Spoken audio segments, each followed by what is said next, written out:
کوئی بھی نیکی کی جائے مرحوم کے لیے اس کا ثواب میت کو ملتا ہے۔ یہاں ایک اشکال ہے کہ پھر صحابہ کرام سے کیوں ثابت نہیں ہے قرآن پڑھ کے بخشنا؟ ایصال ثواب کے لیے قرآن خوانی جائز نہیں ہے۔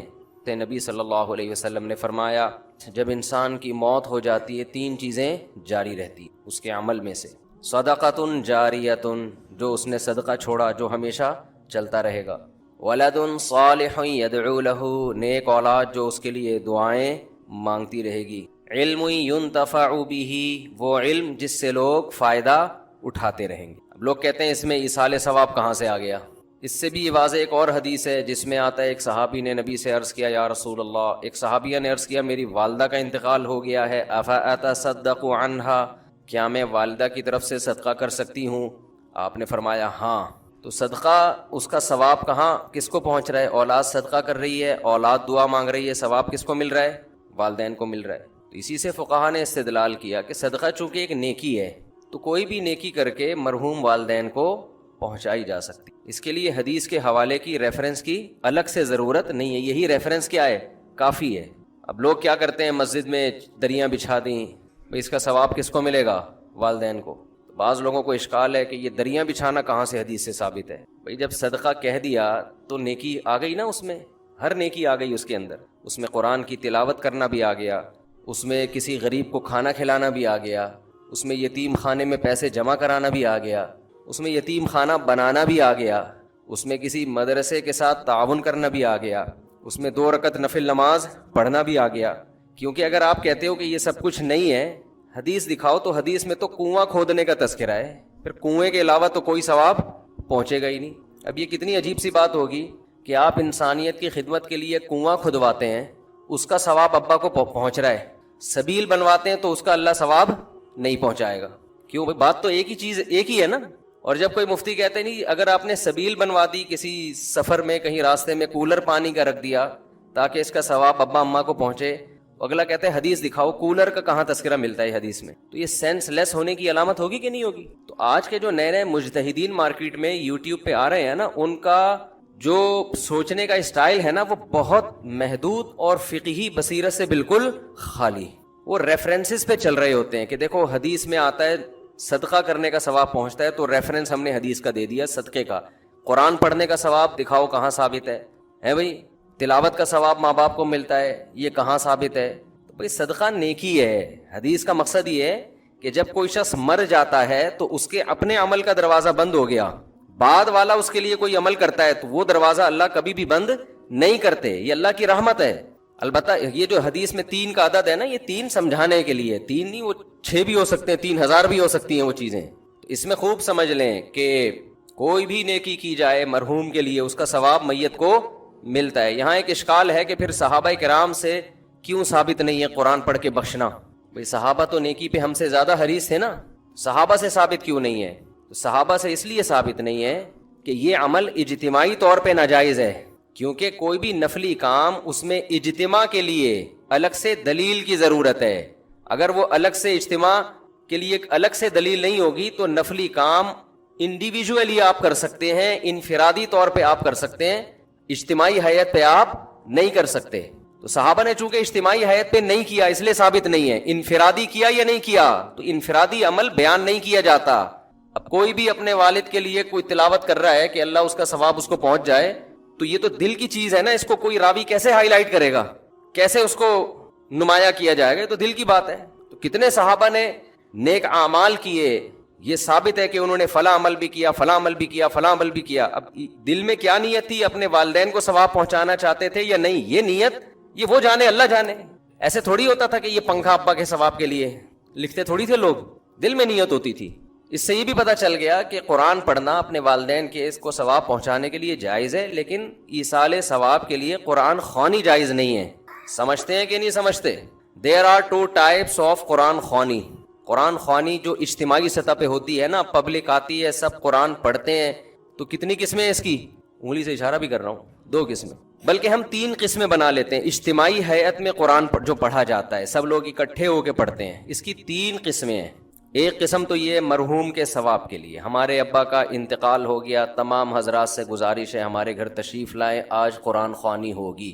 یہ عمل بدعت ہے، ناجائز ہے، کیونکہ اس طرح اجتماعی حیت پہ قرآن پڑھنا بطور عبادت کے پڑھا جا رہا ہے ثواب پہنچانے کے لیے، اور نفلی کام میں عبادت اجتماعی سطح پہ جب آپ کرتے ہیں اس کے لیے الگ سے قرآن و سنت میں دلیل کی ہمیں ضرورت ہے۔ میرے بارے میں آج کل یہ بہت کہا جا رہا ہے، میں تو سروے کرتا ہوں نا کہ اس کو قرآن و حدیث نہیں آتا، بس کوئی شادیاں آتی ہیں، یہ آتا ہے، وہ آتا ہے، لطیفے آتے ہیں۔ ہمارے جو طلبہ میں لیکچر ہوتے ہیں نا وہ اور اسٹائل کے ہوتے ہیں، عوام میں لیکچر اور اسٹائل کے ہوتے ہیں۔ عوام کے سامنے زیادہ علمی موشگافیاں جھاڑنا یہ کوئی عقل مندی کی بات نہیں ہے۔ اختلافی مسائل، کبھی ہمارے مدرسے میں آئیں بیٹھیں، 20 سال ہم نے تدریس کی ہے، تو تدریس عربی کتابوں کی ہے، جس میں حدیث بھی ہے، جس میں تفسیر بھی ہے، جس میں عربی گرامر بھی ہے، جس میں فقہ بھی ہے، جس میں عربی ادب کی مشکل کتابیں بھی ہیں۔ تو آج مسئلہ یہ ہے کہ جس کو 2-4 الفاظ آ جائیں نا قرآن و حدیث کے ریفرنس کے، وہ ایک چینل کھول کے ایسے بھڑکیاں مارنا شروع کر دیتا ہے جیسے اسی پہ نازل ہوا ہے، باقی کسی کو کچھ بھی نہیں آتا۔ تو خیر ہم اپنے ٹاپک کی طرف آتے ہیں۔ تو اجتماعی ہیئت پہ جو قرآن پڑھا جاتا ہے چونکہ وہ ایک عبادت کے طور پر ہے، تو عبادت کے لیے جب اجتماعی سطح پہ ہوگی نا، قرآن پڑھنے کی دلیل تو ثابت ہے، اجتماعی سطح پہ ثابت نہیں ہے۔ اس کی مثال ایسے جیسے جمعے سے پہلے آپ سنت پڑھتے ہو، انفرادی اخبل طریقے سے پڑھتے ہیں نا، اگر اجتماعی ہیئت پہ ہو کہ تمام حضرات تشریف لے آئیں، آج ہم تہجد کی نماز پڑھ رہے ہیں یا آج ہم فلاں فجر کی سنتیں پڑھ رہے ہیں، تمام حضرات تشریف لے آئیں، تو یہ عمل کیا بن جائے گا؟ ناجائز۔ یہ اجتماعی ہیئت پہ نہیں ہوگا۔ فرض نماز اجتماعی طور پہ پڑھی جائے گی، اس میں بلایا بھی جائے گا اذان کے ذریعے، نفل نماز نہیں ہوگی۔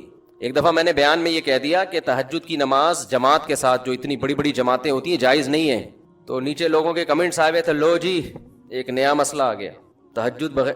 پھر پوچھنے لگے اس کی دلیل کیا ہے، کوئی حدیث کا ریفرنس تو دیا نہیں مفتی صاحب نے، بس مسئلہ بتا دیا۔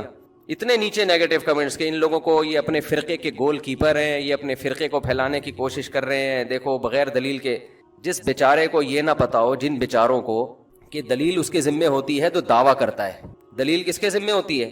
جو دعویٰ کرتا ہے۔ جو دعویٰ کرے گا نا کہ تہجد کی جماعت اتنی بڑی ہیئت کے ساتھ کہ پبلک کو بلا کے اکٹھے جماعت کرائی جائے، وہ ایک نیا مسئلہ بیان کر رہا ہے، اس سے ہم پوچھیں گے قرآن و سنت سے اس کا ثبوت دکھاؤ، کہیں بھی نہیں ہے۔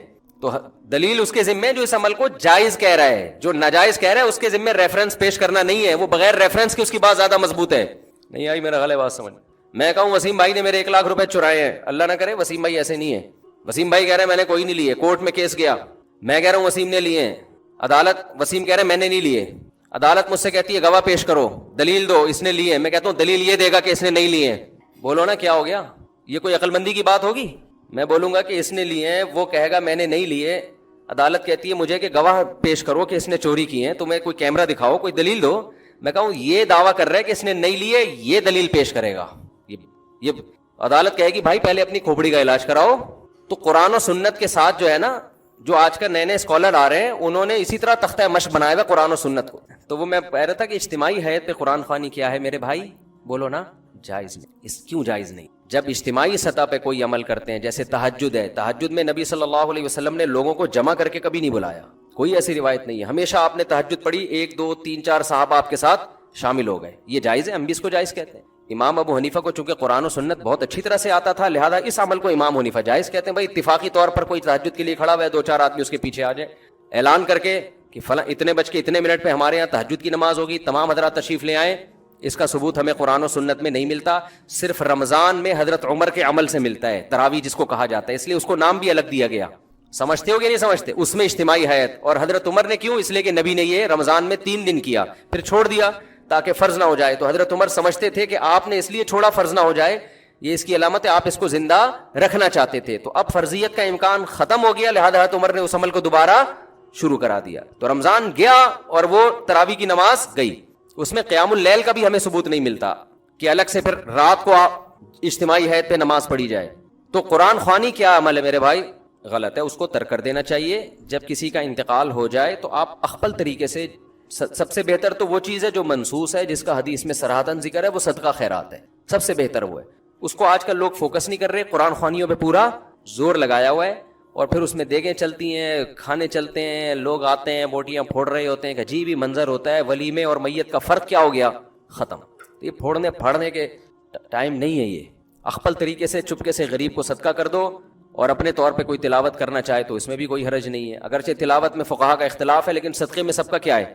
اتفاق ہے۔ تو دیر آر کتنی ٹائپس آف تین، ایک تو ایصال ثواب کے لیے قرآن خوانی، وہ جائز نہیں ہے. دوسرا قرآن خوانی کی قسم ہے برکت کے لیے قرآن خوانی. دکان کھولی آپ نے نئی، آپ نے مکان بنایا، آپ چاہتے ہو یار اس میں کوئی اچھا کام پہلے ہو جائے، بجائے اس کے کہ ڈائریکٹ جا کے ڈرامہ دیکھنا شروع کر دیں بچے آ کے. ایسا ہی ہوتا ہے نا. تو کام کی ابتدا کس سے ہو بھائی؟ برکت سے ہو. اور کوئی بھی شیطانی اثرات ہوں اس سے یہ گھر پاک ہو جائے، تو اس کے لیے قرآن خوانی کی جاتی ہے. تو برکت کے لیے قرآن خوانی چونکہ عبادت کے طور پہ نہیں ہے، وہ از قبیل رقیہ ہے. رقیہ سمجھتے ہیں وہ کیا ہے؟ دم جسے کہتے ہیں رقیہ. تو رقیہ ایک علاج کی قسم ہے. علاج کے لیے قرآن و سنت سے ثبوت کی ضرورت نہیں ہوتی. جیسے آپ نے کہا بھائی فلاں آیت پڑھ کے مجھ پہ دم کر دیں مجھے بڑا فائدہ ہوتا ہے، تو اب اس کے لیے ثبوت کی ضرورت نہیں ہے. تو جیسے ایک صحابی رسول نے کسی پہ جن تھا تو سورہ فاتحہ پڑھ کے دم کر دیا، تو ان کو تو نہیں پتا تھا کہ اس سے فائدہ ہوگا، نہ نبی سے انہوں نے پوچھا تھا. بعد میں اطلاع ملی تو آپ نے فرمایا کہ یہ تو رقیہ ہے، سورہ فاتحہ تو اس سے تو فائدہ ہوتا ہے. یا سورہ بقرہ کا ورد کرا لیا گھر کے اندر. سمجھتے ہو حدیث میں آتا ہے سورہ بقرہ جس گھر میں پڑھی جاتی ہے اس گھر میں شیاطین نہیں آتے، حدیث کا مفہوم ہے. تو یہ بذات خود یہ جائز عمل ہے برکت کے لیے. لیکن بعض علماء کی رائے یہ ہے کہ لوگ برکت والی قرآن خوانی اور ایصال ثواب والی قرآن خوانی میں فرق نہیں کرتے، تو یہ والی قرآن خوانی ذریعہ بنتی ہے وہ والی قرآن خوانی کا. سمجھ میں آ رہی ہے بات؟ یہ ذریعہ بنتی ہے کس چیز کا؟ ایک بدعت کا.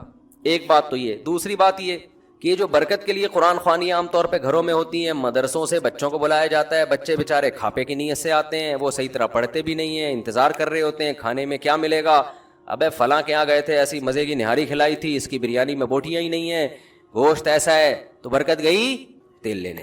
ایک قسم کا قرآن کے ساتھ کھاپے کا ذریعہ ہے. یہ قسم بچوں کی عادتیں بھی خراب ہوتی ہیں اس سے. مفت کی عادت پڑتی ہے بچوں کو. محتمم کے اپنے مزے ہوتے ہیں کہ فری پھوکٹ میں آج ایک ٹائم کے کھانا کیا ہو گیا ہمارا، بچ گیا. اور پھر دینی مدارس کے جو طلبہ ہیں ان کا وقت انتہائی قیمتی ہے. اگر وہ واقعی طالب علم ہے اس کو چاہیے اپنے وقت کو کیا سمجھے؟ قیمتی. ادھر سے دعوت آ رہی ہے، ادھر قرآن خوانی میں جا رہا ہے، ادھر سے دعوت آ رہی ہے ادھر. یہ دینی مدرسوں کے طلبہ کے وقار کے خلاف ہے. ہمارے حضرت فرمایا کرتے تھے کہ علماء یا طلبہ ان کی مثال ایسے ہے جیسے بوتل پانی سے بھر لی فل، ایک بلبلہ بھی نہیں ہے اس میں. اب آپ اس میں اگر پانی کا ایک قطرہ بھی ڈالیں گے نا تو پرانا ایک قطرہ نکالنا پڑے گا، پھر نیا قطرہ ایڈجسٹ ہوگا اس میں. تو فرماتے تھے علماء کا 24 گھنٹے طلبہ اور علماء یہ اللہ کے وارث ہیں، ان کے اوقات اتنے قیمتی ہیں کہ ان کا جو اسکیجول صبح سے لے کے رات اور رات سے لے کے صبح تک ایسا ہونا چاہیے کہ اس میں کوئی نئی چیز آ ہی نہ سکے. اس میں اگر کوئی نئی چیز آئے تو پرانا کوئی کام ڈسٹرب ہو، اس میں کوئی پرانے کام کو آگے پیچھے کرنا پڑے. تو اب یہ دیکھا جائے گا کہ پرانا زیادہ امپورٹنٹ ہے یا نیا زیادہ امپورٹنٹ ہے. اگر نیا کام ایسا آ گیا ہے کہ پرانے کام کا نقصان کرنا پڑ رہا ہے پھر تو نیا کام اس میں ڈالیں اپنے اسکیجول میں، اور پرانے کو کیا کر دیں ایک دن کے لیے ناغا کر دیں. اور اگر نیا والا پرانے والے سے زیادہ امپورٹنٹ نہیں ہے تو نئے والے کو کیا کر دیں؟ کینسل، ہٹا دیں اس کو. سمجھ میں نہیں آ رہی بات؟ اب آپ کہیں گے 24 گھنٹے کا ایسا اسکیجول، یہ تو آدمی ڈپریشن کا مریض بن جائے گا. بھائی صبح سے لے کے رات، رات سے لے کے صبح تک، تو ڈپریشن کا مریض نہیں بنے گا. ڈپریشن ختم کرنے والی چیزیں بھی اس میں کیا ہوں گی؟ اسی میں شامل ہوں گی نا. اس میں ایکسرسائز بھی شامل ہے، بچوں کے ساتھ گپ شپ بھی شامل ہے، گھر والوں کو ٹائم دینا بھی شامل ہے، کھاپے بھی شامل ہیں. کسی دن جاوید نہاری بھی شامل ہے اس میں.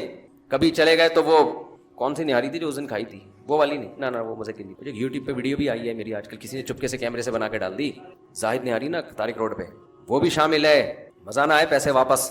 تو یہ بھی آپ کے اسکیجول کا حصہ بولو نا ہونا چاہیے. تو یہ سب چیزیں اس میں داخل ہے. اب کوئی نئی چیز اگر آ رہی ہے تو پرانا شیڈول آپ کا کیا ہوگا؟ متاثر ہوگا. اگر نہیں ہو رہا ہے اس کا مطلب آپ فارغ آدمی ہو، کسی کام کے آپ فالتو ہو، بلا وجہ پیدا ہوئے. آپ بلا وجہ پیدا اسے کہتے ہیں کان سے پکڑ کے جو جہاں چاہے لے جائے. آ جا یار کھاپے پہ چلے، آ رہا ہوں ٹھیک ہے نا. روزانہ کھاپا، روزانہ کھاپا. ابے آ جاؤ ادھر بیٹھتے ہیں، بیٹھ گیا. ابے چل ادھر گٹر کا ڈھکن گورنمنٹ نے لگا دیا، وہ ہمارے گٹر کراچی میں ڈھکن نہیں ہوتے نا، تو ادھر ہمارے یہاں لگ گیا، آ جا بیٹھتے ہیں وہاں. چل بھائی بیٹھتے ہیں، پوری پوری رات بیٹھے ہوئے. اس کا مطلب یہ غلط پیدا ہو گیا ہے. اس کو بالکل پیدا ہونے کی کسی کام کا نہیں. بعض دفعہ یہ ہوتا ہے کسی دوست کا فون آیا، چل کھاپے پہ چلتے ہیں، آپ نے کہا چلو چلتے ہیں. تو اب یہ بدگمان نہ ہو کہ یہ بندہ فارغ ہے، ہو سکتا ہے اس کا اسکیجول کل کا کھاپا ہو، اس کی ڈائری میں کل کھاپے کا تذکرہ ہو، لیکن اس نے کہا آج بندے کا فون آیا، دوستی ہے، اس سے گپ شپ ہے، تو وہ کل والا کہاں لے جاتے ہیں، آج کر لے. تو میرے ساتھ ایسا ہوتا ہے بعض دفعہ، کسی قریبی دوست کا فون آیا، مفتی صاحب کھاپے پہ چلیں، ہم کہا چلو بھائی. وہ ہوتا یہ ہے کہ وہ جمعرات کو کہیں ڈائری میں کھاپا ڈالا ہوا ہوتا ہے، تو اس کو ہم اس دوست کی وجہ سے 2 دن پہلے لے آتے ہیں، پھر وہ 2 دن والا اسکپ کر دیتے ہیں، جو آج والا کام ہے وہ اس دن ڈال دیتے ہیں. سمجھتے ہیں کہ نہیں سمجھتے؟ ایک ڈائری بنایا کریں ایسے، پورا ہفتہ اس میں آپ کے سامنے ہو وہ پیج، پورا ہفتہ اس میں آپ کے، یہ ابھی میں بتاتا ہوں، یہ حدیث کی تشریح میں بتاتا ہوں میں تو، کیونکہ یہ حدیث کی میں نے تشریح شروع کر دی، وہ پھر ترتیب سے چلے گی تو زیادہ فائدہ ہوگا. ابھی میں وہ قرآن خوانی کا وہ جلدی سے مکمل کر کے پھر وہ حدیث پڑھی ہے نا، اس میں یہ آئے گا تذکرہ انشاءاللہ. صلو علی الحبیب.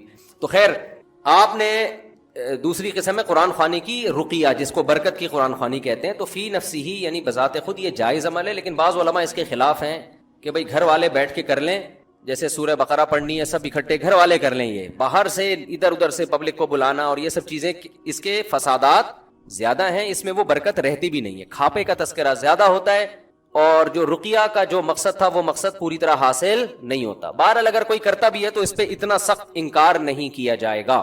کوئی برکت کے لیے قرآن پڑھوا لیتا ہے، بے شک بچوں سے ہی پڑھوا لیتا ہے، تو فی نفسی یہ جائز عمل ہے. تیسری قرآن خوانی وہ ہے جو اتفاق سے لوگ جمع ہوتے ہوں کسی ترتیب کی وجہ سے. اس کی مثال ایسے ہے جیسے ہم فجر سے پہلے 2 سنتیں پڑھتے ہیں نا، تو اب سب لوگ آ کے پڑھ رہے ہوں، لوگوں نے جمع نہیں کیا، لیکن چونکہ ٹائم ہے سنتوں کا تو سب پڑھ رہے ہوتے ہیں، تو دیکھنے میں ایسا لگتا ہے سب اجتماعی سطح پہ پڑھ رہے ہیں، حالانکہ وہ ایک اتفاقی ان کا آپس میں ربط ہو گیا ہے. تو ایسے ہی دینی مدرسوں میں یہ ہوتا ہے کہ بچوں کو تلاوت کا ٹائم دیا جاتا ہے، تو اس کا ٹائم بتایا جاتا ہے، بھائی صبح ناشتہ ہے اتنے بجے، پھر پڑھائی ہے، پھر یہ ہے، پھر یوں ہے، پھر رات عشاء ہے، پھر عشاء کے بعد سب نے کیا کرنا ہے، قرآن کی تلاوت کرنی ہے. تو یہ ایک نظم کے تحت ہے. اس کو وہ قرآن خوانی، وہ والی قرآن خوانی نہیں کہیں گے جو بدعت ہے، یہ تو ایک نظم کے طور پر. بعض فوجی اداروں میں ہمیں دیکھنے کو ملا، رینجرز کے ایک بڑے آفیسر تھے، انہوں نے بتایا کہ ہمارے ہاں فجر کی نماز کے بعد پابندی ہے، تمام جتنے بھی فوجی ہیں نا جو رینجرز کے ملازمین ہیں وہ سب قرآن کی تلاوت کریں گے. تو ایک ٹائم دیا ہوا ہے نا، تو یہ مینجمنٹ کے لیے ایک ٹائم دیا ہوا ہے، اس کو مینج کرنے کے لیے یہ بھی جائز ہے، اس میں بھی کوئی حرج نہیں ہے. یہ ایک ترتیب پہ لانے کے لیے سب کو، کیونکہ پھر ان کا باقی ٹائم نہیں ملے گا نا ان کو تلاوت کا سارا دن.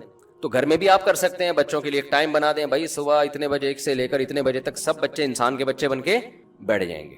سارا دن تو موبائل لگا رہتا ہے، اب یہ اتنے بج کے اتنے منٹ پر سب بچے کون سے بچے بنیں گے، انسان کے بچے. لہذا قرآن سب کے ہاتھ میں ہوگا، دعائیں کی کتاب ہوگی، ذکر اذکار ہوگا.